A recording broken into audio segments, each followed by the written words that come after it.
The 2026 World Cup was sold to Canadians as a manageable public expense with major economic benefits. Instead, Toronto and Vancouver are now staring at more than $1 billion in combined costs, while taxpayers are once again being told the overruns are worth it. When Toronto's City Council originally considered a World Cup bid back in 2018, they were told it would cost no more than $45 million. That figure is now $380 million. Vancouver's story is no different. Despite an original price tag of $240 million, it's now expected to cost $624 million. None of this should surprise anyone, least of all the politicians who signed off on it. Governments consistently understate costs and overstate benefits. From roads to recreation centers, international sporting events are no different. Initial estimates are kept low to make projects politically palatable.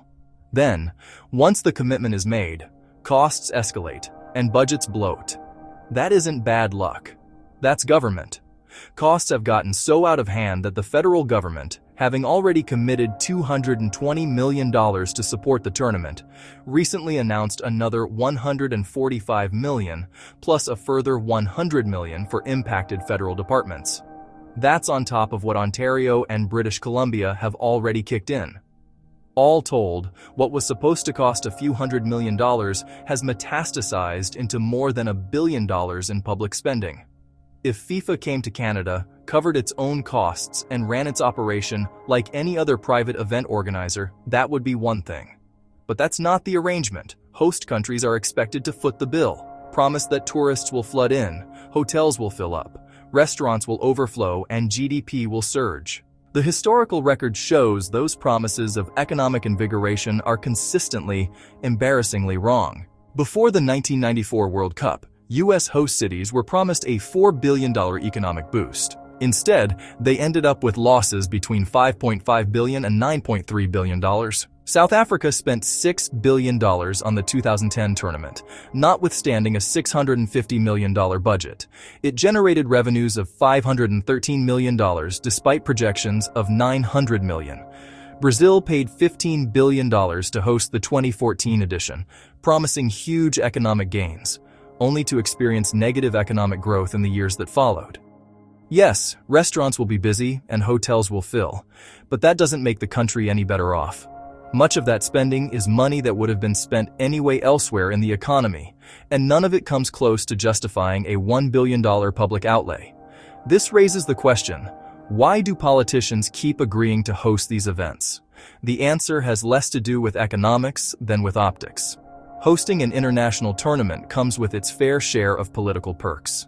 For ambitious politicians looking to boost their status or cement a legacy on the world stage, the ribbon cuttings and photo ops are simply too tempting to pass up.